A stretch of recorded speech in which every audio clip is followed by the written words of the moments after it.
All right, welcome again to Social Distillation, the submarine still of the internet, where we attempt to drop the beat and pour white lightning straight onto your brain. What are we talking about today, Sebo? It is uh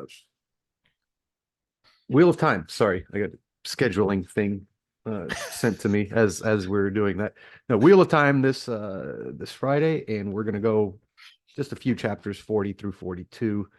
There's a lot of meat in 40, though. Yeah, so most of my notes, it's at one point I stopped taking notes because I was like, you know what, I'm gonna end up just reading the entire chapter, um, because the forging of the hammer is, you, kudos to Sanderson. I mean, we we bitch and moan quite a bit, but we do like to give credit where it's due. And it is reminiscent of those great scenes that I like so much in The Dragon Reborn with Perrin and Fail as he's working the blacksmith there in Tyr, but different. So it's reminiscent of that, but it's not a remake, it's not a reboot, it's not copying, it's the sequel. It is Hmm. a proper sequel. It is Perrin has advanced, and he's and it's there's a great symbolism there because it's not just that he has advanced skill wise, technique wise, because there's that. What he ends up crafting is incredible. It is a true masterpiece. But then that is that is mirrored in his thinking because he has also advanced emotionally, psychologically, intellectually.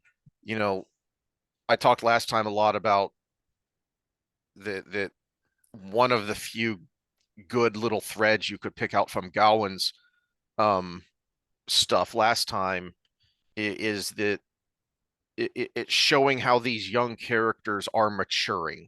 Hmm. That's really kind of one of the meta themes throughout the whole book is you have very young main characters who go through some very trying times and they have to mature, and some of them do a better job of it than others. Hmm. This is our gripe about Gawain and Egwene. Some of them do a better job of it than others, and that's what we're seeing with Perrin. That's and it's mirrored in the technique that he's doing. Yeah, and people don't realize how much you mature between what they were about 18 to all the way up to about 25 years old, and then it Mm-hmm. tapers off again. It's like it's like a mental growth spurt during that age. Mm-hmm. It's probably why, it's probably proper to give advice to young people don't get married during that time because back in the day when we got married in our mid-teens, life forced you to mature together. Mm-hmm. Life doesn't force you to do that anymore. So if you just don't happen to mature together, there's a very serious chance you're going to be a very changed person by the time you're 25, and so is the other person, and that all might not always go in the same direction. Yeah. Uh, and that's why this is such a good age for the kind of the adventuring leave their town hero in these sagas Mm-hmm. because you can show that arc. If he was a 40-year-old man leaving the two rivers, he'd pretty much be the same dude here with some trauma scars from it, Mm-hmm. you know. But no, Sanderson is great at writing the moments, and he did have a template for this moment. Mm-hmm. And so I actually felt some emotion with how he described the making of the hammer. Uh, and this is one that I think he was probably chomping at the bit for the whole time because I'm assuming Jordan had in the notes he's going to forge this hammer. And this is one of those cool moments that I think Sanderson lives for. A lot of the Mm-hmm. stuff in between, sometimes you it just feels like he's just trying to fill space to get you to the moment. To get to the next He's big living for the scene, weekend, right? it was the criticism of Lucas with the prequels. It's the talky bits were so boring because he was just in a hurry to get to the next lightsaber duel. Hmm. Yeah. Um, Yeah, with the next epic John Williams music piece.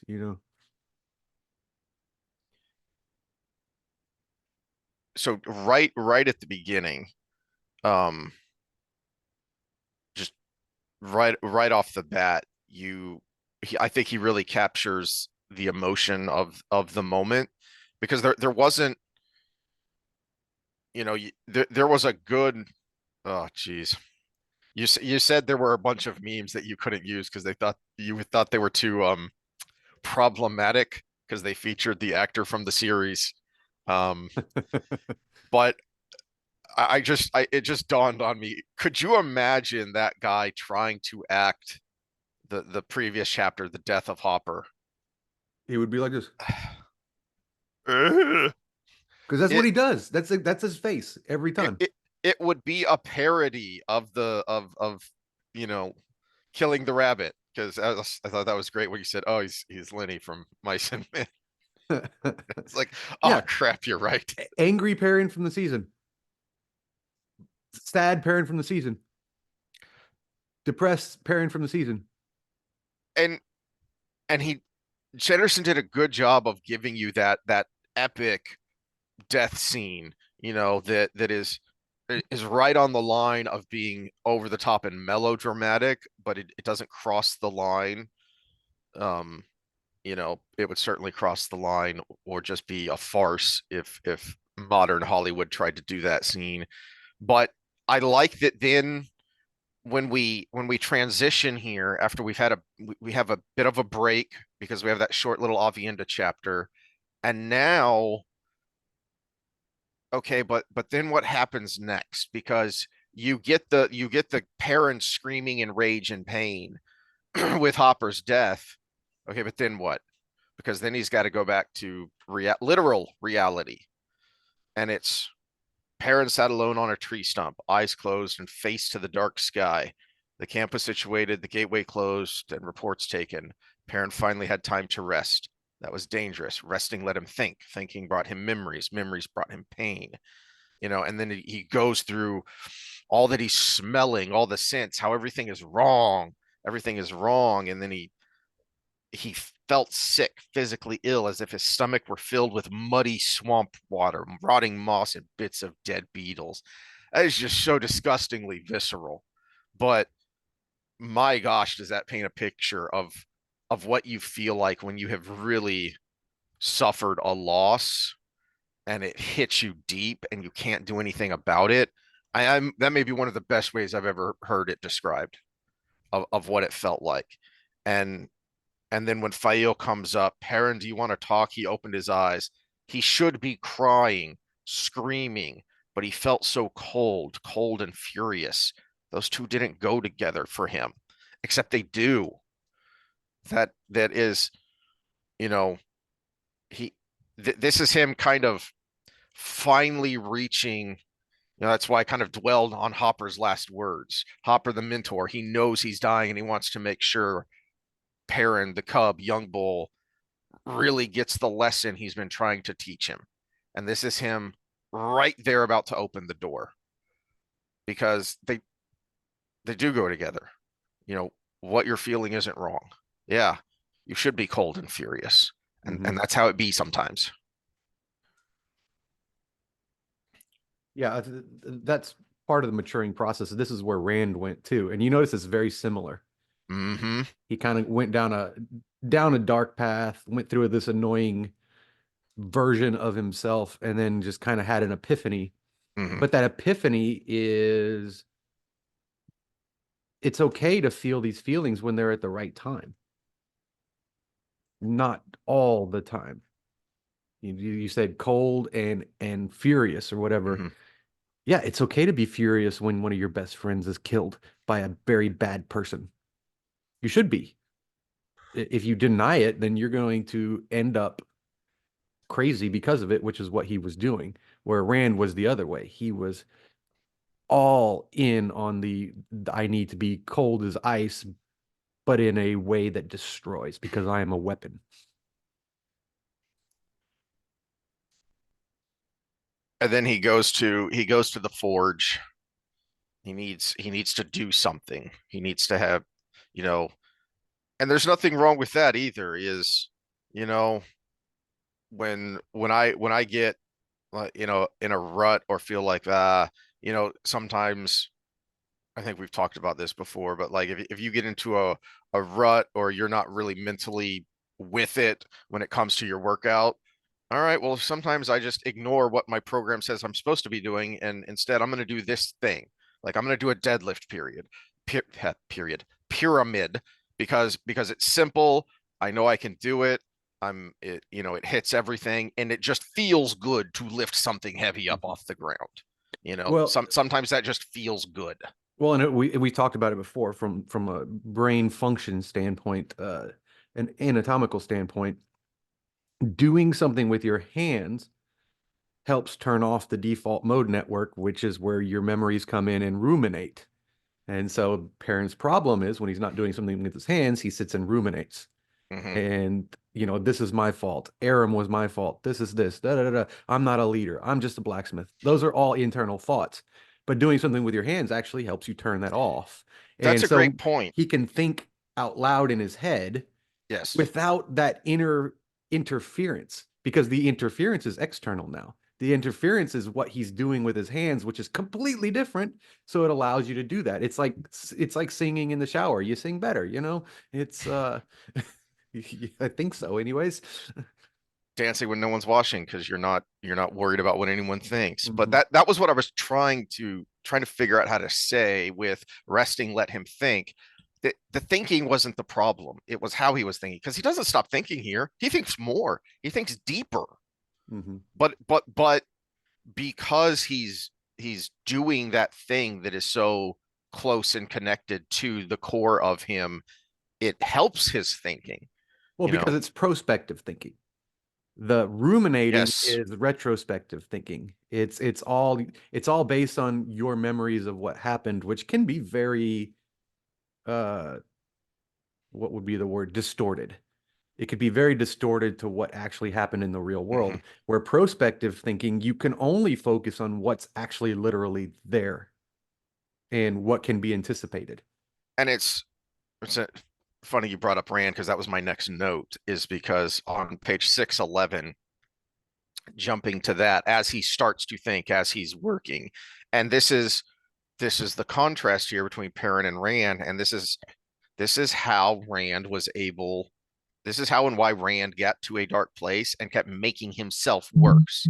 Was this idea that he had no choice? We kept seeing that the last couple of books. That was a point that I think Jordan really started to make that point in Knife of Dreams.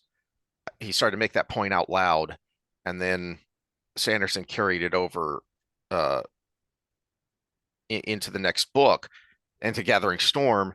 Was you know these soldiers have a choice. They could just leave if they wanted to, and you know I don't remember who it was that he was talking to that that looked at him. Was it Iturralde that is like, I've known Borderlanders. No, they don't. You might think they do, but they don't. Their Mhm. honor binds them here. There's no way they would do that. Yeah, but they could if they wanted to, and so could you if you wanted to. I mean, we Mhm. we spent a couple episodes talking about that with Rand, and then Perrin just gets it here at the top of page 611, and this is what the hammer was always about. It wasn't that one was a weapon and one was that's what one's a weapon and one's just a tool, and Hopper looks at him perplexed because Wolf don't think like that. Well, but claw or fang, it still kills. What are Mhm. you talking about, young bull? You're not making any sense. And this again, this is Perrin right at the door. Um, I won't say that he opens the door because I that comes later, but we're not going to get to what I think actually opening the door that moment is. The hammer could be either a weapon or a tool. Perrin had a choice, just as everyone who followed him had a choice. Hopper had a choice. That's what lets Perrin get over the death of Hopper ultimately, I think, is that internalizing and really grasping. I have a choice. Hopper had a choice. Hopper made his choice to do what he thought was right, knowing what the consequences could be. Um,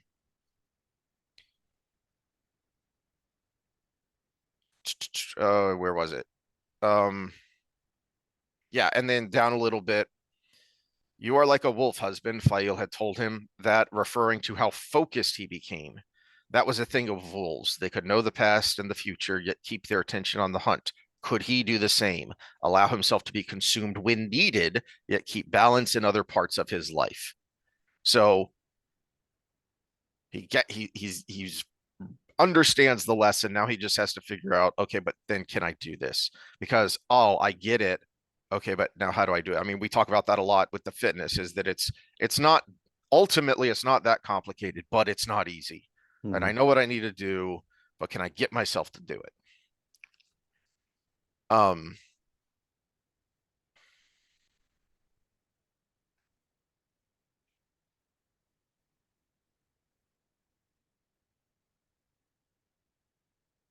My only kind of, it's a well written moment, but it has inside of it one of the things that it makes the series wrong, and Jordan did a good job of not overdoing in the first 10 books is, yes, we kind of knew this would culminate to the first remake of a power wrought weapon after so long, but I hate it just felt right.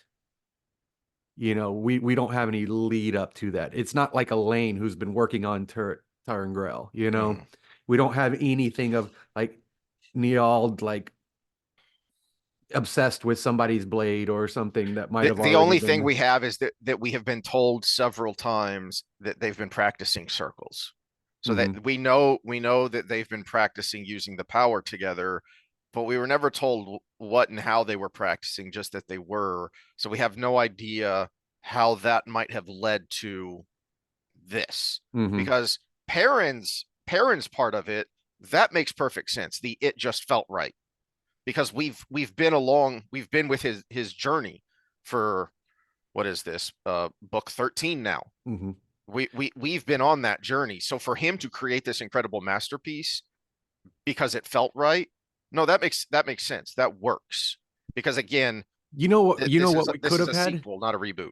We could have had something similar to book 4 because it would have fit because it was Perrin's defense of the two rivers in book 4, and it would have made sense with Perrin's army now, where Niald had figured out a way to make arrows explode or something like Varen Mm, was doing with the boulders that mm. they were shooting at them.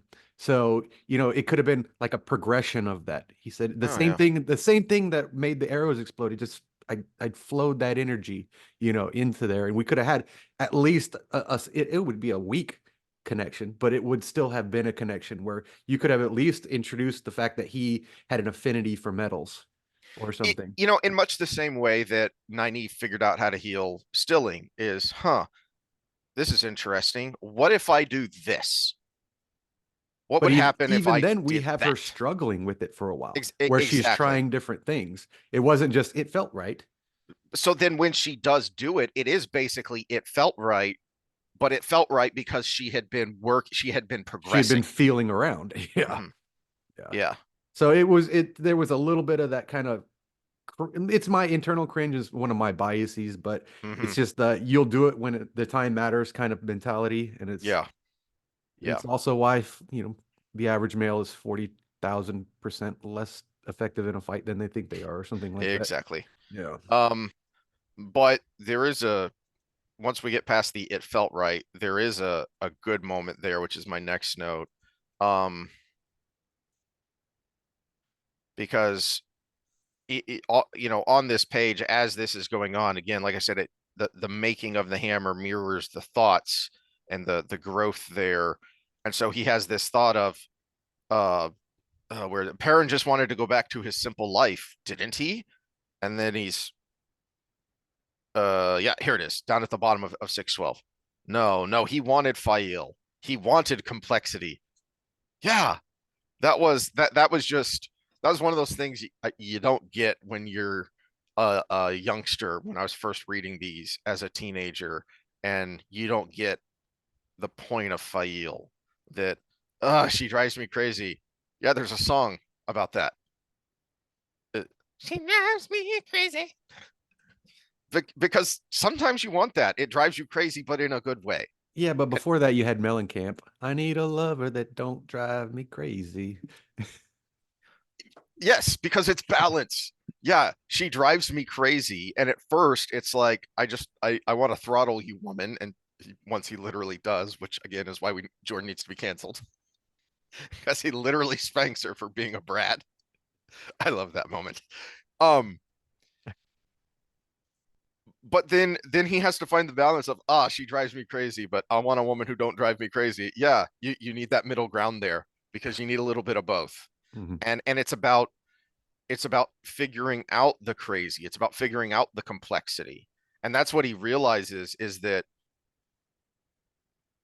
in where is it? Was it earlier or is it just after this? I Where Perrin's talking to someone, is it when he's talking to Elias and he says, you ever wonder why parent blacksmiths are considered simple folk, yet they're the one who makes those annoyingly hard puzzles? Mhm. Yeah, just they are simple, and yet they're not. That's the paradox of life, and that's ultimately what he realizes is the way this all falls into place, like that blacksmith's puzzle that has been, that symbol through the whole series is he wanted life. And, it emphasizes that words. He couldn't hide any more than the people who followed him could hide. There it is.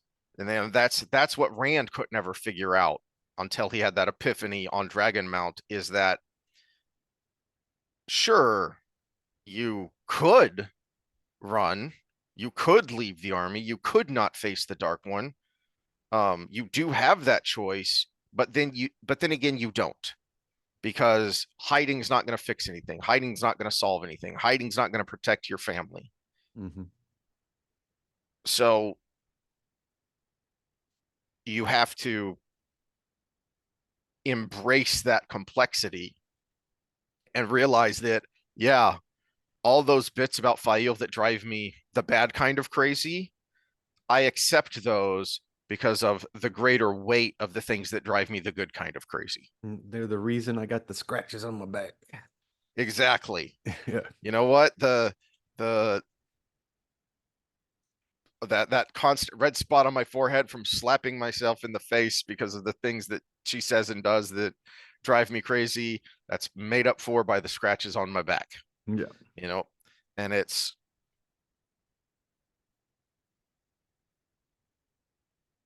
oh yeah, here it is. And then that leads to the this moment on the next page as he's working and realizes what he's making. And then he mere moments ago this process had fed off his anger, but now it seemed to draw forth his resolution. And that resolve is what he's been needing to get. That this is why I made a an analogy to Perrin in that scene where Gallet or Brine is talking to Gawain of, you need to be more like your brother, because he's already got his moral code figured out.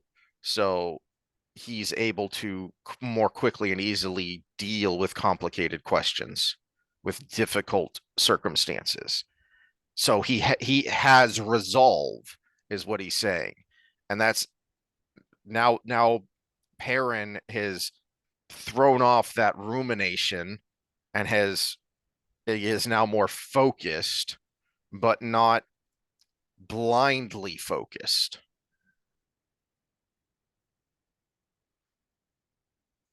And then that leaves to what is kind of a bittersweet moment when the hammer's finally done on 615 and he looks down at that.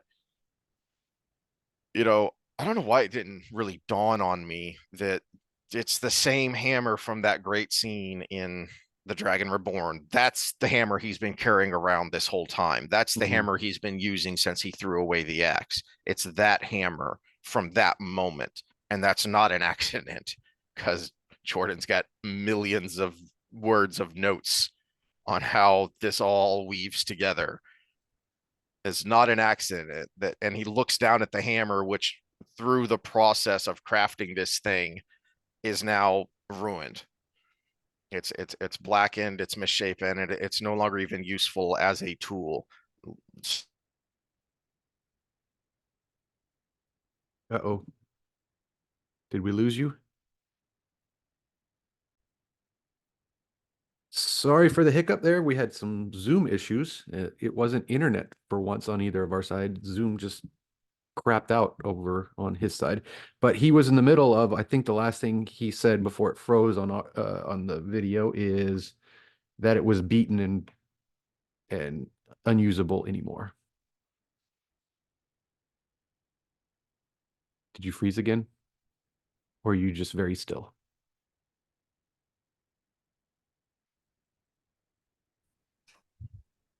All right, second hiccup in short succession. Okay, so the last thing you said was something to the extent of the hammer was unusable.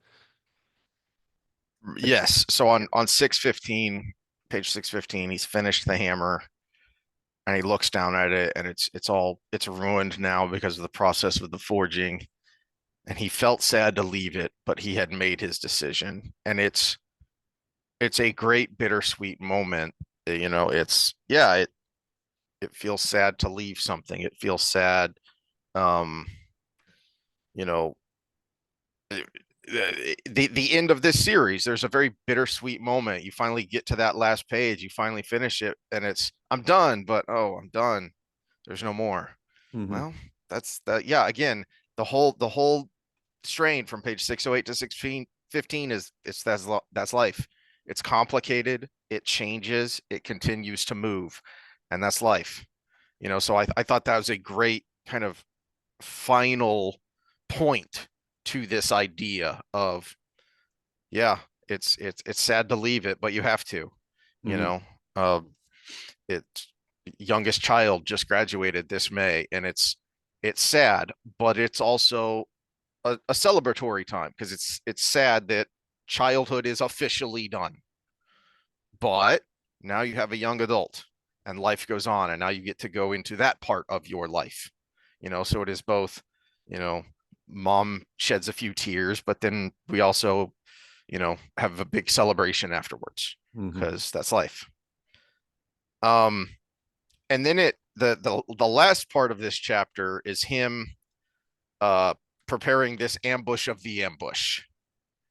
And you know, it's it's kind of funny because it's almost anticlimactic, but it works because the first half of this chapter is that the great forging of the hammer scene and him finally saying to himself and then saying out loud after the hammer is done is, I've tried to send you people away, but you want to follow me. All right. Well, if you want to follow me, I'll lead you, and here's the deal. You know, I'm gonna do the best I can. I'm not always gonna do it right, but I'm gonna do the best I can. And now let's get to work. Basically, it's Perrin the blacksmith saying, "All right, now let's get to work." And Barrelane's freaking out because he thinks he's about to go kill the very pretty man that she's got her eye on. Yeah, and I Oh. wonder if that might be something that was planned all along, or there was a lot of fan pressure. Mm-hmm. Starting about book. I think Realistically, whenever Barrelane started having intentions for Perrin, the fan pressure in Theoryland was, no, it has to be Galad, the prettiest man and the prettiest woman. It has to be Galad, and yeah. and it almost feels too obvious to be a Jordan concoction. But then again, you know, maybe he's like sometimes things are just laid out. Then again, maybe not, Yeah. because we first really get to know Galad in book 3 when the girls are in the tower Mm-hmm. and the boys are there training with the warders, and then right at the beginning of book 4 is when the Bear Lane stuff starts Mm-hmm. with Perrin. So, you know, again, probably not a coincidence that, oh, here's pretty Galad and the girl swooning over him, and now here's smoking hot Bear Lane, you know, the succubus. So Mm-hmm. maybe not. Yeah, before Tuan was in the picture, it was like a neck and neck battle with fanboys and girls saying it should be Galad, and some of them saying it should be Matt. she was wrong by saying too much like me. They're gonna get together. I And it I was like wonder a if that was 50-50 tie at some I point. wonder if that map moment was an intentional red herring of no, too much like me. That because I love that little moment between Bear Lane and Matt of of her looking at him and going, nope, too much like me. Yeah, and he's going, girl, Boobies, boobies. bosom. Um, where is it? Yeah, so on page 617, um, it switches to Fail's point of view, and Bear Lane saying, he set up a perfect ambush. Fail shook her head. He'd never do that, Bear Lane. Art, can you be certain? Bear Lane asked. Absolutely certain. Fail hesitated. Perrin had been changing lately. Most of the changes were good ones, such as his decision to finally accept leadership. And the ambush Bear Lane spoke of would make a kind of perfect, ruthless sense, which was one of the thoughts Perrin had that I didn't want to dwell on because I wanted to talk about it here. But one of the thoughts he had in that moment as he's working through these thoughts productively rather than ruminating is, well, if I send these people away or if I lead, someone's got to lead. We're headed towards the last battle. Someone's going to lead. And if it's not me, who's it going to be? And is that going to be better? Because as fallible as I am I still the least bad person for this job? Hmm. And this is why he has to be the one to lead. Because yeah, it does make a kind of perfect, ruthless sense. That's why Perrin needs to be the one in charge because he wouldn't do that. Because he's not ruthless. Exactly. Yeah. He is Cincinnatus. Um, Which he talks about with Elias here in a little bit. exactly. And then on 619, it switches back to Perrin's point of view, and he's talking to Elias. And yeah, here it is where he says down on the bottom of page 19, Elias says, deep thoughts for a blacksmith. And then Perrin responds, has it ever struck you as odd that blacksmiths seem like such simple folk, yet they're the ones who make all those blasted puzzles that are so hard to figure out? Mm-hmm. Mm-hmm. Um, and just up ahead of that at the beginning of this, as the army is going by and saluting, and Perrin has this thought of where is it? He would never get used to that, but maybe that was a good thing. Yeah. I do wonder if Cincinnatus was one of the inspirations for Perrin. The the story goes Cincinnatus was literally plowing his field when representatives of the Senate came to tell him he had just been elected dictator because the barbarians are literally at the gates. And he puts down his plow, he picks up his sword, and he goes and he leads the army, defeats the barbarian horde that's threatening Rome, then puts his sword back down and goes back to his farm. Um, and then he has the where is it here? So another one of his thoughts here is it fits me, always have. I just haven't always fit it. Which, yeah, that's that's how life works, let alone something as difficult and important as leading other people in something very, dangerous but important. Is it might fit you, but you won't always fit it, and that's the struggle. That's what you're trying to work on. Yep. Um, To be the Eeyore here, though, there were so many moments in his development where he was getting there and then we mm, pulled back. And then he was yep, getting there yep, and then it pulled yep, back. yep. And as we pointed out several times, many times, who knows how many through the Schlog, is there were plenty of moments where just a slight tweak would have made it work better. It wouldn't have felt so much like a slog. It Mhm. just would have felt like a difficult journey, which is what I think he was going for, is that this getting to this point shouldn't have been easy. It wasn't going to be easy. The problem was it became a slog because it became a reversion of character. It's wait, but he's already had this moment. He's already had this revelation. It's just a matter of okay, but now how do you live with it? How do you implement it?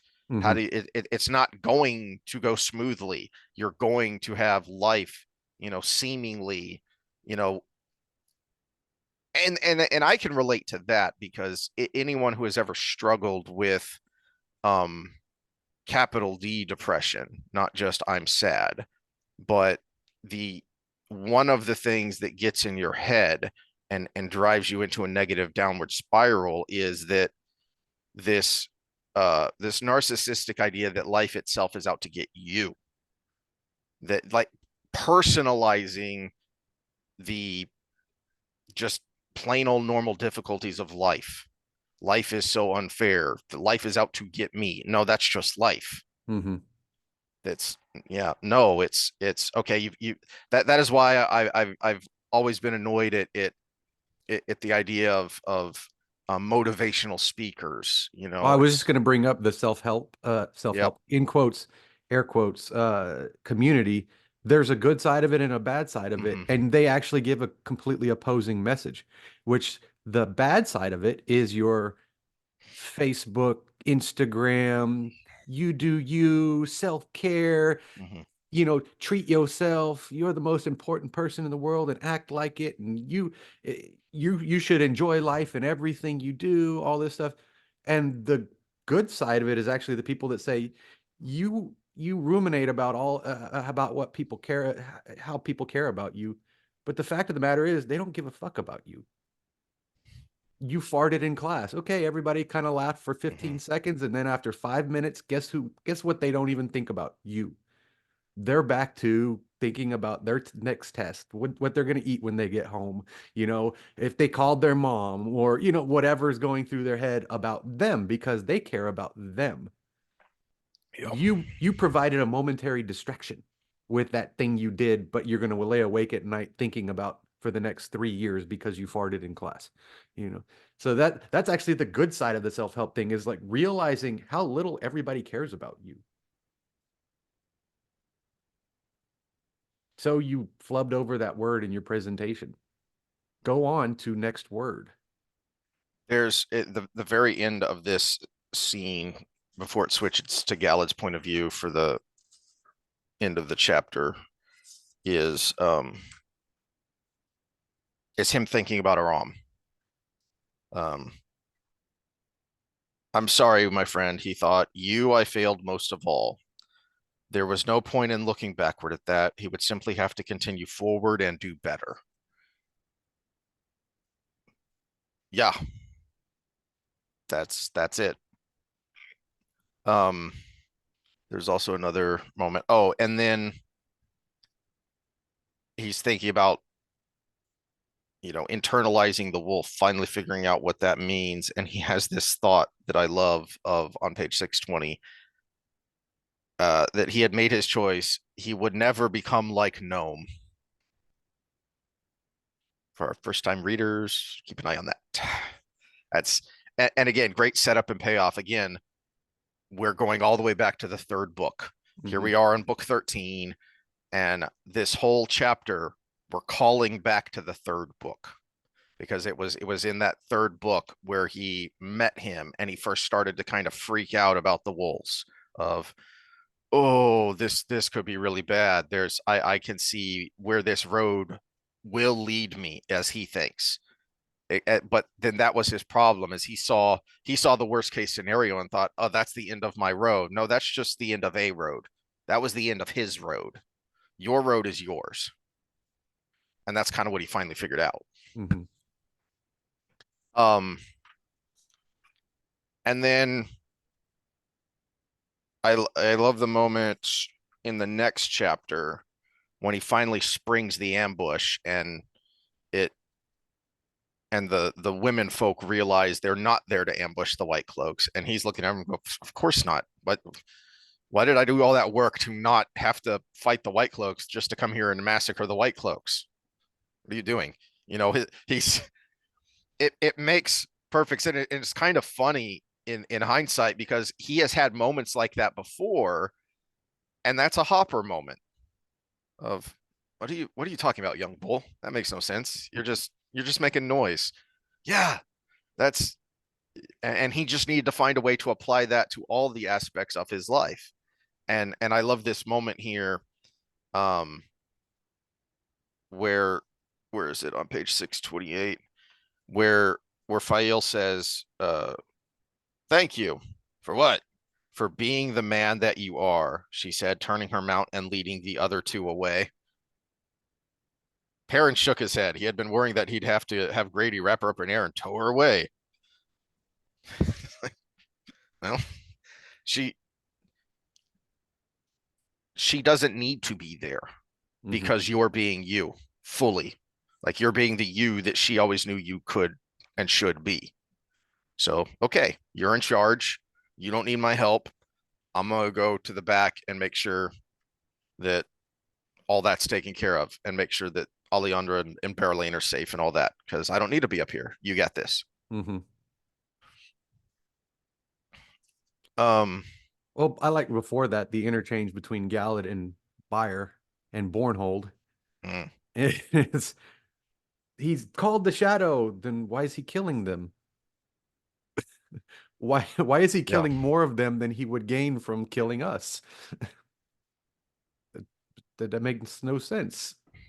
And yeah, Bornhold's like, yeah, it doesn't make any sense either. But then Bayer says something like they showed up at the same time, and he's like, well, there is that. Can't account for that, which is why he hesitates from doing the actual right thing, which is taking his ranks up the hill. And he says, to well, join with Perrin. Yeah. yeah, but the problem with that is how would you do it in a way that's fast enough that doesn't look like you're charging Perrin? Mm-hmm. Well, also he thinks when we get to the point where Perrin charges down the hill, Galad is looking at it going, "This could end in disaster Mhm. because it's a steep hill. You know, it's the Man from Snowy River, one of my favorite movies. I haven't watched it in a while. I should rewatch that. Um, when he goes charging down the hill and everyone's looking at him going, "Well, that guy's gonna die." Um, so getting up the hill while under attack would probably just as bad as just hunkering down here. But it's a good thing you point that out because I hadn't made a note of that, but it's necessary because that builds to on page 630 where Galad is watching the children just getting not just getting beaten but getting routed. Mhm. And um Well, this is another growing moment for Galad because he still had one flaw in his mhm, way of thinking, and that was I he was right in the path that he needs to try to be righteous, but he still connected the light to his righteousness other than just right and wrong. mhm. And It's that's precisely the weak point of the White Cloaks is they yes. in the name of the light they keep doing these things that are technically wrong. Yes. And he's trying to rally the troops. We are the children of the light. We do not give before the shadow. It didn't work. Watching the disaster play out, his entire framework of understanding started to crack. The children of the light were not protected by their goodness. They were falling in swaths like grain before the scythe. Worse than that, some did not fight valiantly or hold with resolve. Too many yelled in terror, running. The Amedicians he could understand, but a lot of the children themselves were little better. They weren't cowards, they weren't poor fighters, they were just men. Average. That My wasn't how it was supposed to be. my only plot hole here is he in his thoughts he's talking about them because as if it's their first interaction with Trollocs. This is Mm-hmm. Bornhold's crew. A lot of them would have seen them in the Two Rivers. They didn't fight them, but they would have seen them. Yeah. Well, but I think the crew Bornhold had, I think that was only a couple hundred, and he has the entirety of the children here. He Mm, has thousands. So you're talking about 200 out of something like I think 10,000 is Amedicians and children together. I think Galad has something like 10,000. mm. Yeah. So one thing I do love is the next page, Arganda. I love his, we've had this kind of battle hungry guy the whole time, Mm-hmm. but just a little insight into it fleshes out the character in just one paragraph because he says, I've rarely had such a pleasing battle. Mm-hmm. Enemies to fell that you need not feel a sting of pity for. So there That's a it's good the point. Yeah. yeah, it's the the but it's the difference is it's contrasted with the White Cloaks who should be the righteous. We're fighting Shadow Spawn and energized by it, and he's energized by the fact that I can have this battle lust I have and feel no pity because they're Shadow Spawn. It's why I've always thought that zombie survival games and shows are so popular is because you don't you don't have to feel any pity for, it's just mow down the waves of bad guys, and try and survive and not have to worry about that was an actual human that you just killed there. Yeah, so you've got the complete opposite. The ones that should have a fervor for fighting Hmm. Shadow Spawn are completely unraveled by it, where he's going, yeah, this is an incredibly difficult thing to kill, but I don't have to feel bad about it. You know what it made me think of. I almost moved on too quickly. Is what it made me think of the contrast there between Bayer, who just doubled down on his bias, and Galad, who actually has his worldview cracked as he thinks, Hmm. is the example of black soldiers in the Civil War. Because the Union soldiers, they weren't that much better than, yeah, most of them thought slavery was wrong, but that didn't mean they were, you know, ready to start marching with Martin Luther King, right? But then what do we talk about so often when we reference the civil rights movement is, I was actually thinking about this the other day and I can't remember what prompted this, is it's kind of annoying that the pictures that are so often shown are the fire hoses and the dogs, and you don't focus on what the men who are marching, the signs they're holding. I am a man. Hmm. That was the movement. I am a man. And the a lot of the Union soldiers who came in with bigoted attitudes had their eyes opened in some of the most horrific ways because it was a really nasty war, right? And so, go watch Glory. It's a very one of the best movies. I put it up in my top 10 of all time. Hmm. Yeah. And that moment as they're marching off to assault that fort. And by this point in the war, all of those Union soldiers there know what it means to assault a fortified position. It is practically suicide. And there go these black soldiers, you know, and they're men, they're soldiers just like me. And so now, and the give them hell 54th, one of the guys who was fighting with them earlier and looking down on them earlier, and he's hollering give them hell 54th, and it's a very simplified version of what did happen, which was the Union soldiers learned, oh, these are men too, these are soldiers like me. The Confederate soldiers doubled down on their bigotry. And I've talked about how Robert E. Lee is a more complicated figure than the woke cancel pigs who just want to tear down his statues, but he's also not the marble man that a lot of his defenders treat him as, because one of the worst things he ever did in his life was refuse to order the Confederates to treat black prisoners as prisoners of war. Mm. They were almost always killed. They were not taken prisoner. And Grant, to his credit, there used to be this program of exchange where you would exchange prisoners. And he stopped doing that. He sent a message to Lee that I am going to stop exchanging prisoners until you agree to treat my black soldiers the same as all the other soldiers. And Lee wouldn't do it. And that was that was a place where a lot of the casualty figures from the Civil War come from, is the prisoner of war camps exploded, and the South did not have the facilities to take care of them. And I want to say something like 2/3 of the 650 or so thousand deaths in the Civil War, something like 2/3 were from disease. And a lot of that was in the POW camps. And in fact, one of the first crimes against humanity trials ever was the warden of Andersonville Prison, Andersonville, Georgia. The commandant of that camp was tried and convicted of war crimes and hung after the war because of how brutally he treated the prisoners. So that's Bayer. That's I see this thing that is happening that should crack my worldview, but I am so blinded by my bigotry that it's going to make me double down. And then you have Gallad, who looks and goes, these are men. They're just average men. What does that mean?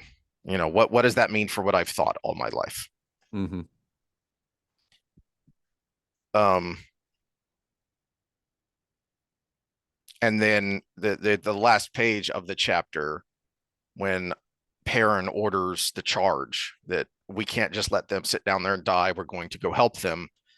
And he has this thought of sometimes it's painful to do what is right. Gallad's figuring that out Mm-hmm. because that's basically what Gallad is doing. Whereas Bayer refuses to, it's too painful for him. So he won't even consider it.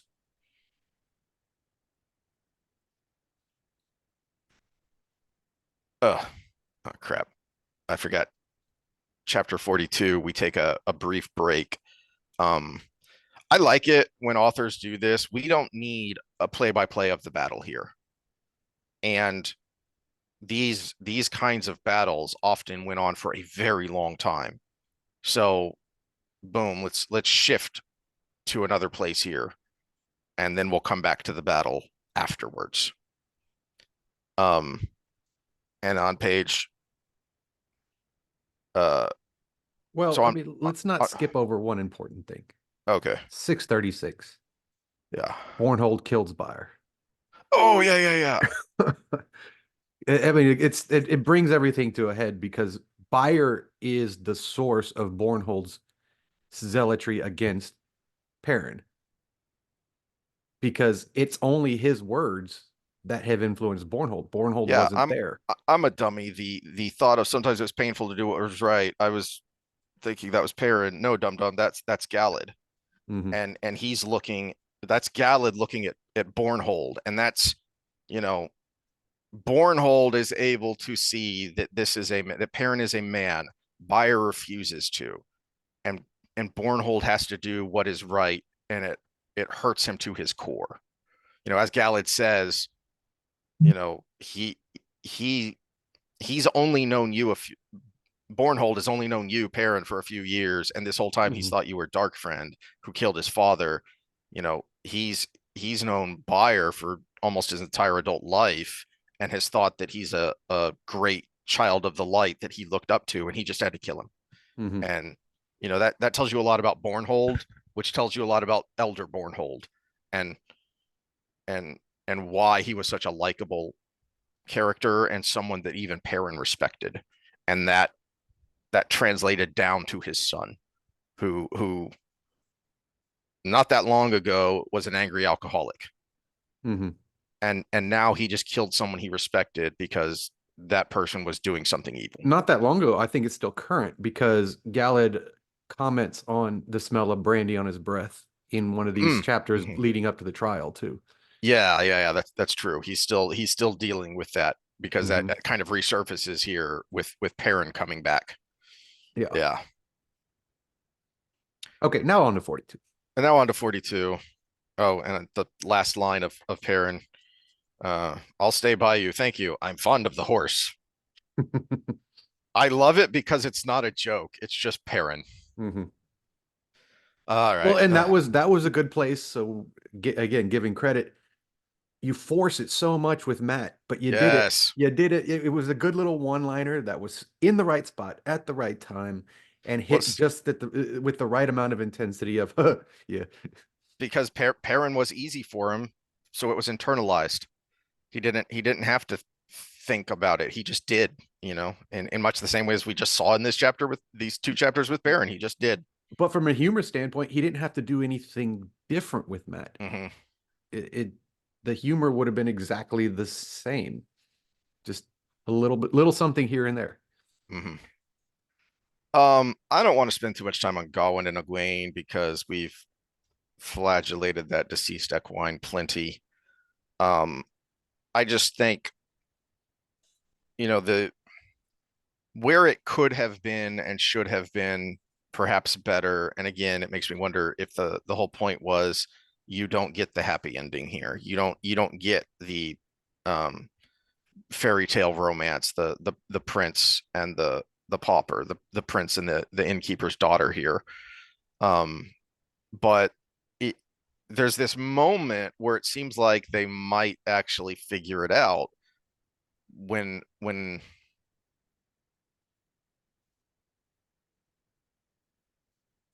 um I just noticed there's a massive typo in here that just threw me off for a second because I was like, wait, am I discombobulated again? Because on the top of page 639 it says in the first edition here, we'll work it out. Gallad said, wait, what? No, this is Godwin. Yeah, yeah. Okay, this is Godwin. No, that's just a typo. I'm not wrong. I know where I am and what I'm doing. Um, Yeah, so and it's they're funny because I actually noted this in my head and I forgot to say it in one of the previous ones. It was about halfway through this reread that I was like, there's more typos in this one than any of the other books. oh Maybe yeah. all of the previous ones combined. Oh yeah. So they must have Yeah. been really trying to push this one through. Mm-hmm. Mm-hmm. That's Um, not just a typo, that's a that's a biggie. Freudian slip or something. Yeah. So the first couple of pages here, they're kind of going back and forth, and Egwene's still kind of frustrated, and Godwin can feel it now, and he knows, and he. This is also you brought up the message he sent back, and this is where they point out that they found the messenger dead. So the dagger he sent back with the message to warn them that it's not Masana, it's a Sanshin assassin using Terra and Griel. That person was killed. Um, and so she's still mad, and she knows on one level she has a right to be because she's in charge and her orders weren't followed. But on the other hand, Godwin was right to come rushing back because of the danger.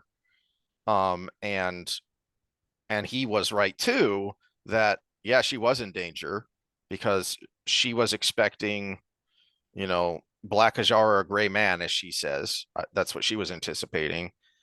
And so now Egwene is kind of at a point where Gawain was of trying to figure out what's the right thing to do here because I have these two conflicting things that I feel like both are right, but they're contradictory. They're in opposition to each other. And Gala just says at the top of page 639, we'll work it out. You let me protect you, Egwene, and I'll obey you in anything else, I promise. Um, Which and is that's basically the job of a warder, which is what he's been asking for the whole time. but is also the job of two people who claim they're in love and want to spend their lives together is we'll work it out. Yeah, it's there going to be hiccups, there's going to be conflicts, there's going to be frustrations, there's going to be clashes, and well, you work it out. It's why it's what Perrin and Fail have been doing this whole time. It's Mhm. trying to figure out that they need to work it out and then figuring out how to work it out. And that's what Godwin and Egwene need to figure out. And I don't know that they ever do. And the lead up to that is so frustrating. It's just hard to find any satisfaction whatsoever in their story. Um, Well, I think part of it is he just wrote Egwene so Rigid. irritatingly Machiavellian, almost borderline personality disorder, where she's in her head saying, yeah, he did do the right thing. And well, the messenger was dead. So he actually did the right thing before he did the right thing. Mm-hmm. But I'm still going to be angry at him and manipulate him. And so that's we know in her head what she knows because we're from her point of view, and yet she is acting in a way like, well, how can I still get him to do the things I want him to do? That's a Because good point. it's problematic that he came back, even though it helped, and even though it was good timing, and even though he did the right thing by sending the message first, even though it didn't come through. But I need to make sure he doesn't do that kind of stuff again because it might not fit in my plans. Mm-hmm. Whereas I thought that one of her better moments as a character was when she was first raised Amarillin and her chess moves to try and get the tower in Saladar to move, to leave Saladar, to start moving towards the tower. That was rather triumphal and satisfactory. And it was kind of, yes, you go, in the same way that, watching Matt, you know, plan a battle and execute a battle plan was, yes, you go, you the man, is you the woman, is that moment where she's sitting in the tub going, ah, I did it. Well, it was great to watch when she was preventing herself from being manipulated. Mm-hmm. And it's evil to watch when you see her be the manipulator, especially in the case of the person she says in her head that she loves. If it was the Yeah. Hall right here, you'd be like, yeah, go girl, because they're trying to manipulate you too. Godwin is not trying to manipulate her, Mm-hmm. but she is still doing the same things with him. She doesn't separate her personal life from her Yeah. professional life. And that's uh okay, so say you're married to a lawyer. Do you want them to come home and lawyer you in Yeah. everything you do? Yeah. Well, okay, so I'll go back to my first wife. One of the things that drove us apart, she was an accountant at work and at home. She would micromanage every penny that was spent or made in that household. I would come home from work or school or whatever, and she would be like, "What did you spend $1.20 on today?" I'm like, uh, Coke at the gas station. Well, we didn't approve that. I'm like, oh, come on. And so that was actually one of the biggest things that kind of started us getting at each other's throat because she had that personality and she would not leave work at work and not do that with the Mm-hmm. house. Where I don't know if I did the same thing, but that ended up being a big clash. And that's the same thing here. Work with the Hall, work with other Aes Sedai, work with even the wise ones in your relationships with nations. You have to be that master manipulator, if for no other reason than to prevent being manipulated against. Mm-hmm. But you can't separate that with your dealing with Galad, with your dealing with Nynaeve, with your dealings with Rand. You have to. Rand, I will give her. She has to do that with Rand because the stakes are too big, and there's too many of those other things interwoven with it. But Galad is the big thing. It's like we're looking for the like you said, the prince and the farmer's daughter love story here. Mm-hmm. But you can't have that if you're treating that person like they are all these other pawns or chess pieces in your life. That's not the chess piece. That's your escape from the chess board. And we never get that because she just won't change. Gawain was trying to be that. In fact, he completely abandoned the chessboard for her, which is his fault. Mm. His fault was he's not the first prince right now. He's not doing the things he should do for her, and her fault is she cannot leave work at work when she's dealing with him, and Yeah. that's what bothers me. And what really bothers me is it's evident in the fact that she constantly is manipulating him. Yeah. Yeah. Speaking of things that aren't very satisfying, then we switch to Lan's point of view, and it just dawned on me as I was rereading this and making notes that the reason Lan in these three books isn't very satisfactory is because, as I noted here, Lan shouldn't be Perrin, and that's what he becomes with Sanderson. Is all of these thoughts Couldn't that have have said been it going better. on in his head in the Gathering Storm and through this point in the Towers of Midnight, he's being Perrin. Um, uh, he has this thought that Lan was not running from duty; he was running toward it. But no, you're not, because you're not just um because you are a king. He keeps saying that. Well, I'm a king. I'm a king without a kingdom. Yeah, but you're still a king. You're a king without a kingdom, but you are a king with a people. There are Mhm. still Malkiri, and there are still other Borderlanders who would pledge themselves to you. So you are running from your duty, Mhm. and he should know that. Rather than saying that, it should be a struggle, much like where Perrin became a Schlog. Lan kind of becomes a Schlog here because it shouldn't be him pushing away and stubbornly like a toddler throwing a tantrum. I'm not going to do that. It should be him not wanting to do that, but knowing he has to do that and trying to figure out how or if I do it. There's See, a subtle difference there. we could have saved a lot of pages in this storyline had Sanderson not made Nynaeve be a manipulator too. Okay, so she makes her promise to take him to the borderlands. This whole slog that we're going through could have been a conversation with the two of them, Mm, where he does his little, I should be going to the border, I should be going to the gap and dying, and da da da da. I'm a man without a kingdom. And those words you just said, she could have said, no, you have people and they will follow you. So mhm, I promised I would take you to the borderlands, but I'm going to take you to this part and you're going to gather those people as you go. And this whole thing could have been taken care of. Where it's not these little moments of, oh, we're going to do this way to trick ourselves into your camp. yeah.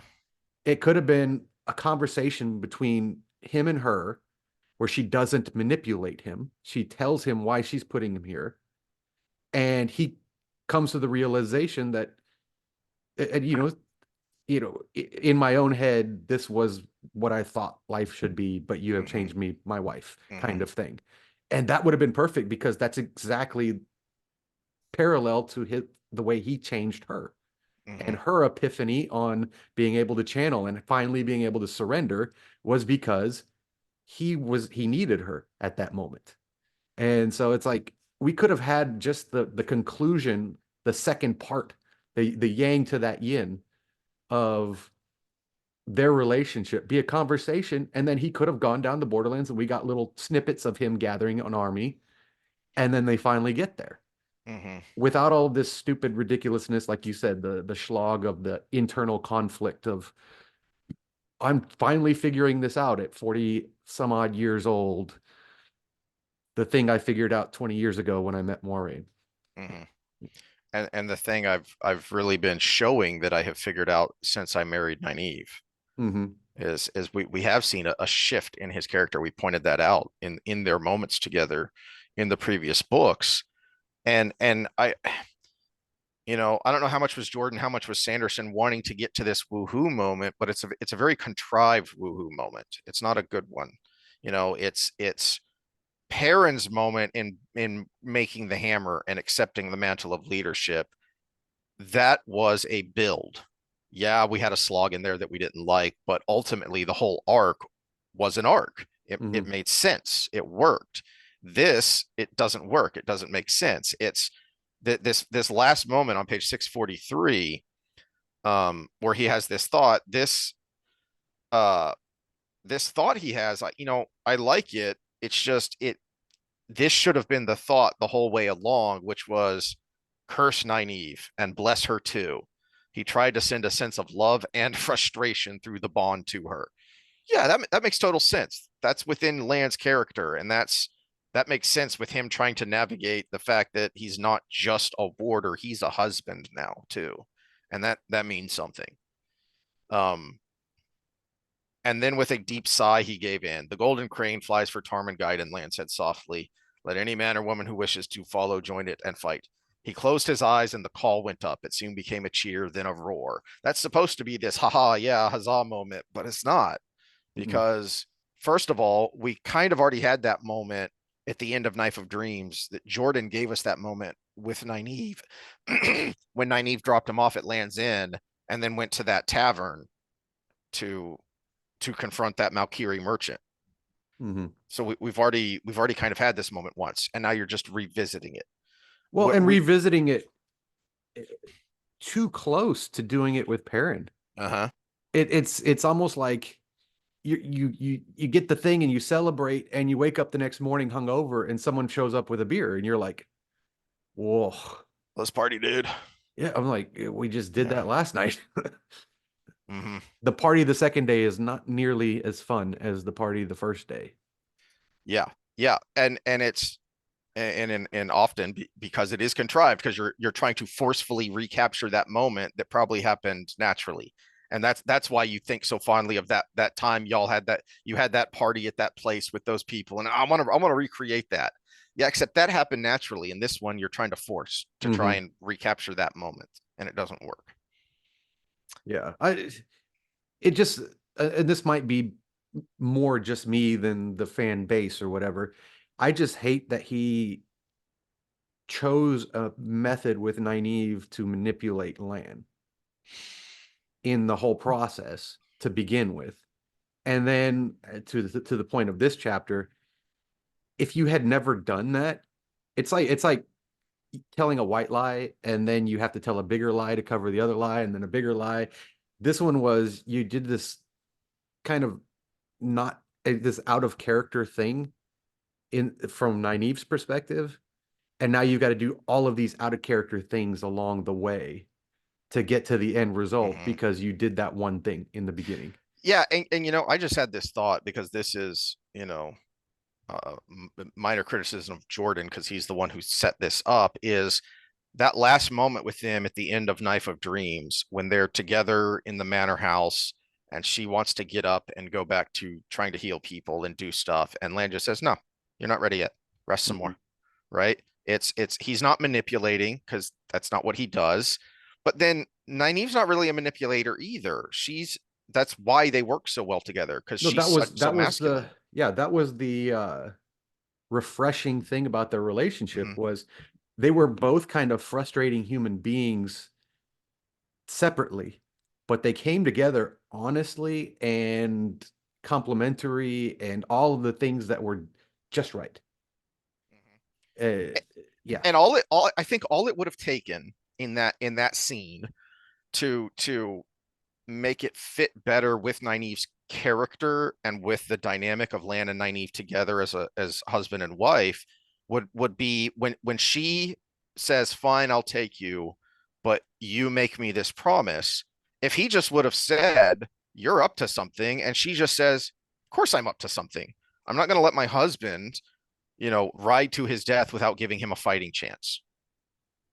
And he accepts it because I don't wanna, but I'm not I'm not the lone warrior I used to be. I'm a husband now.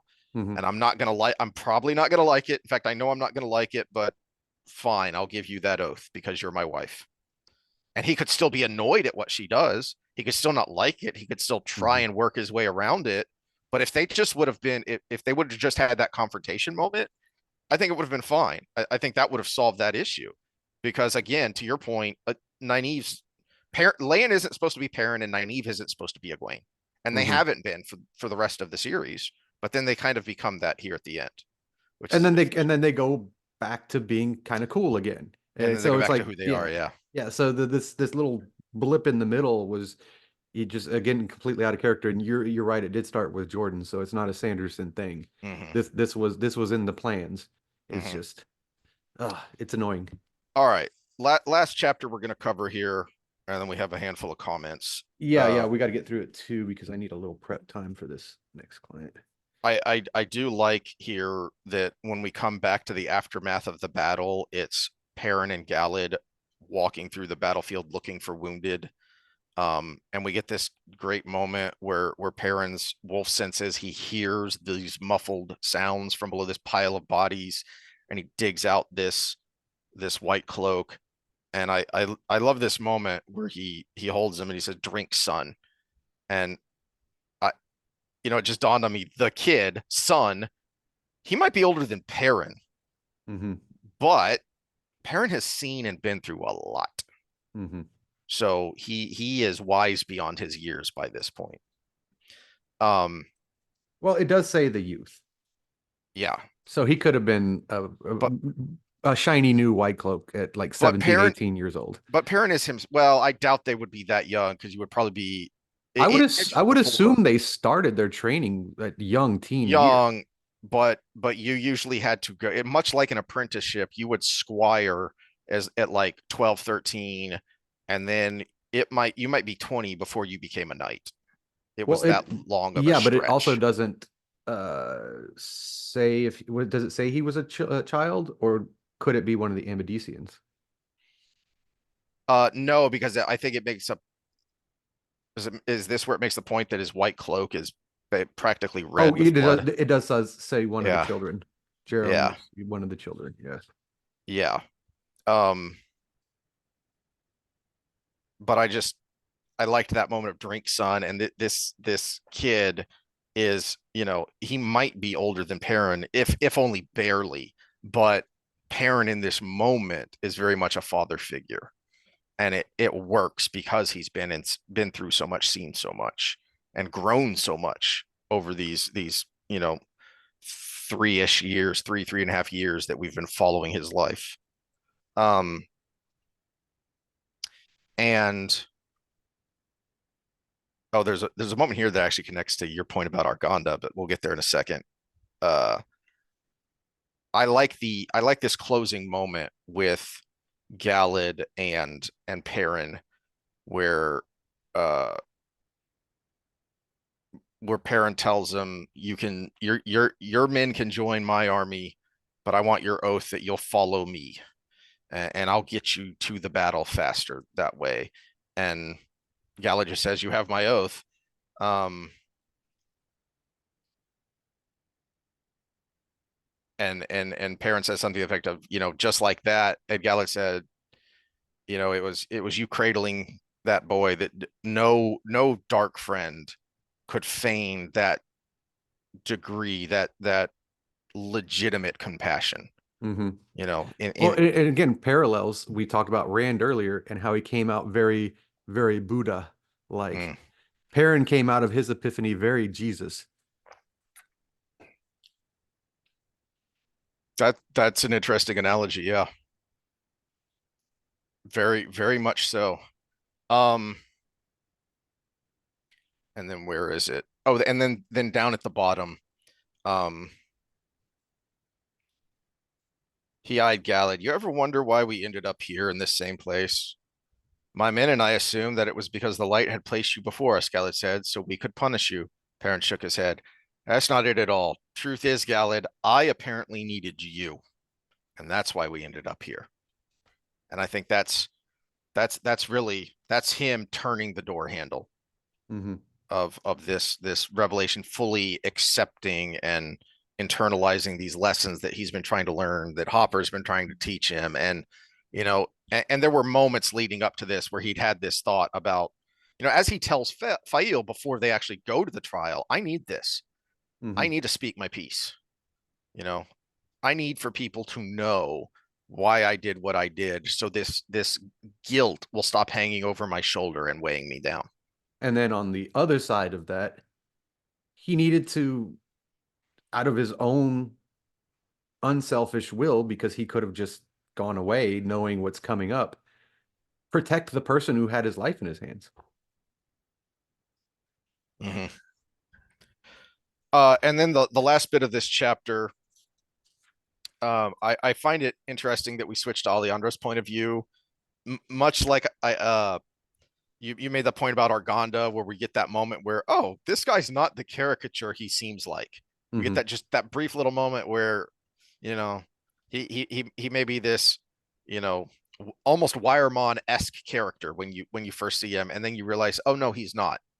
There is actually a little more there, even if it's not super deep. Yeah. And Well, one of my points to that was the brevity, the preciseness of the writing. It was one sentence that fleshed out a whole person. Yeah. yeah, very, very economical writing. Again, I don't want to beat a dead horse, but in contrast to the way he writes Matt. But Yeah. then you get that again here with Alejandra, because you're inside her head and you realize that, she might not be on the level of Berlane or Morgase when it comes to, intellect and political skill, but she's where she is for a reason. She ain't no dummy either. As she's sitting back and evaluating what's going on with Fail and Berlane, and knowing something's up here. What are they doing? And it helps that Alejandra was so intimately connected with Fail during their, 40 something days of captivity. That's going to let her see another side of Fail, get to know her very deeply, very quickly, because of the stress of their situation. And so she's able to look and see and go, they may be fooling other people, but I'm noticing things here. Um, and she has this thought on page 648 that I love. Um,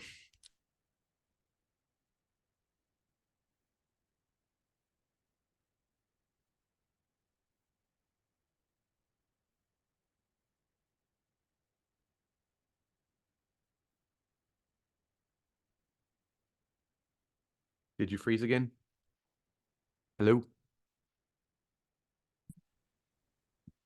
All right, stupid internet. Let me hurry up and make my last point. I like the line that Alejandra thinks of, but superstition things like superstition and bias run deeper than mere thought. Yep, yep, and that's really just putting a pin on Gallad and the White Cloaks arc. That's what we saw with Bayer versus Bornhold versus Gallad, Hmm. and it's just kind of putting a final pin in that point. And now let's hurry on to the comics before my Well, comments before my freaking internet dies again. one quick thing, the little interaction at the end, it was at least it was almost as cartoony as a Matt section with the little Twitter pated moment Mm-hmm. between Gallad and Barrelane, but at least it was short and sweet, and it was from somebody else's point of view. And that made it a little bit better. It was a little bit easier Yeah. to stomach, and it wasn't. I guess it also wasn't characters you're so deeply attached to as well. We don't know that this is out of character for them, other than it's supposed to be out of character. Mm, Because remember, Barrelane is just talking about calculating every marriage, and Gallad is so rational and reasonable to not be overcome with emotion. And the whole point of that interaction was it was supposed to be out of character. hmm. Whereas the contrast with that with Matt is he's trying to do Matt. It's not a moment where Matt was being out of character because of a certain Yeah. That's situation. an interesting point. I wonder if those first couple of Matt chapters in The Gathering Storm would have been better if they were from Tom or Tominus's point of view instead of Matt's point of view. Well, or if there was a reason why he was acting out of character. Again, the whole Yeah. point of them being like this, which is really cartoony romance, was the fact that it's against everything that they stand for. Yeah. All right. Okay. And so onto the comments here. I didn't have any spoilery things to go over, so let's just go through the comments real quick. And I like this first one. In book one, Gowan is a pretty smart guy. By these books, he is a schlub, essentially an unrepentant, self-centered egotist. He's selfish and self-aggrandizing. I think the unrepentant part is what makes him so dislikable here, because that's an interesting point to go all the way back to book one, because where do we first see Gowan is it's in that same garden. And he is being, he's kneeling down beside Elaine and thoughtfully looking at Rand, and he does seem like a pretty smart guy and a nice guy at that. And here we are back in that same garden, coming full circle. But his kind of revelatory moment is very unsatisfying, because as I think I kind of pointed out last time, it doesn't quite go far enough. Because he's not being self-critical enough Hmm. of, you brought most of this on yourself, and you keep making it worse rather than making it better, because you're not recognizing that you keep blaming everybody else. Well, in defense of our opinion of Gawain in the first book is we only get Rand's point of view of him and then Yeah. Matt's point of view of him up Hmm. until he starts acting stupid. Yeah, that's true too. Yeah. That's true. Maybe probably Perrin's best line in the book. It's just a weave. It's one of the more memorable lines, It period. is. Yeah, it is. But I'm actually going to say that one of the ones we went over today was better, which was the one you brought up of, isn't it funny how people think of blacksmiths as being simple, but they're the ones that make the puzzles. Hmm. I think that might even that it's more insightful at least. Yeah. It's just a weave is right on the line with it's not a spoon, It's great to Hmm. keep quoting over and over again, but it kind of misses some of the points of everything else. I don't know Nynaeve? that Nynaeve is obviously the best character in the series, not named Rand. We've talked about before that when we were younger, we didn't like her, and most of our circle of fellow nerds who would discuss the books didn't like her. But then as we got older, but also as the series progressed and you see more of her and you see her arc, she does become much more likable. Um, Yeah, and I would say not other than Rand because I've been honest about this from day one. Matt's my favorite character, but even as far as female characters go, I'm going to throw everybody off. Can you guess who I might put right there with her of one of the best characters in the series? well, Scott obviously thinks that it's Moraine because he says the only one that even approaches her level, but um Are you gonna say Brigitte? No, Oh. Grendel. Eh. She's my favorite bad guy, and I'm gonna give the bad guys equal weight because it's the way she's used. It's the way her mind works when you're in her head. It's very believable. It's very natural feeling Mhm. when you're in her head in her sections. Now, Nynaeve obviously gets the bonus of being a more central character to the whole thing, but yeah, if I had to split them up, bad guys, good guys, it would be Nynaeve Mhm. and uh and Grendel. But I'd say if you take if you normalize for the amount of screen time you get for them, they're very they're very fun characters to read Mm. and make you think. So that would be my other ones. But as far as no, not other than Rand. Rand actually annoys the hell out of me most of the time. Mhm. So it is Matt and Nynaeve for me. I assume this next comment about reminding you that Sanderson is still effing up the series. I'm assuming that was us talking about Nakomi and how she just comes out of nowhere and like it's just, haha, aren't I clever? No, because this just came out. You just pulled this out of your butt, and there was no way anyone could ever figure this out because you didn't give us any clues. Yeah, and no, we actually did a good job today. We didn't talk about him effing up the series. In fact, the one F up the series thing we talked about was started with Jordan. Yeah, What was yeah. the Nynaeve arc and Lan arc. But okay, so we said we'd do less. We didn't say we would do none. So there you go, Scott. The Board of Education. Uh, I think I only ever got licks once, and it was just a tap basically because it was my first time, and I had forgotten to put my pads in my locker after football practice, and that was a no-no. And so I had to go to the coach's office to get them, and I had to be introduced. You don't get them until you get your licks because you need to remember not to do that. Yeah, I took him a couple times because I I did this at home too when we would actually get regularly punished, not the bad kind. Uh, to me, it was always faster and easier just to get swatted in the butt a couple times than it was for all the other punishments. I would rather have gotten, you know, my butt beat for for 10, 15, whatever, however long it was of a spanking, than be grounded for 2 weeks. Mm, And sometimes the principal, who was the vice principal? He was the one that did it. It wasn't Haug, it was the vice principal. What was his name again? I can't remember, but he was actually much more likable than the principal, even though he was the Well, and he would give disciplinarian. you that Yeah. good talk, like, I don't want to do this, but Yep. he would Yep. always give you the choice of you're going to take the licks or you're going to have detention. And I'm like, I can't afford detention. I got to go to work. So give me the licks. It'll be over like that. Detention's all Saturday. Come on. Hmm. I got So, stuff to do. yeah, I got stuff to do. Yeah. Well, and also it's be miserable for 10 seconds or be miserable for an entire day. Yeah. That's I get this actually is a very consistent character trait because what I tell you about the way I fought, I would take the hit to get the takedown. That Hmm. was that was my style. I'd never checked kicks because then you're checking kicks the whole fight. That builds up. Yeah. So it was take it to get the takedown so you don't get kicked again. And that was the way I was with the board of education. It was go ahead, okay. It's gonna hurt for 10 seconds and then I'll be done and on my way.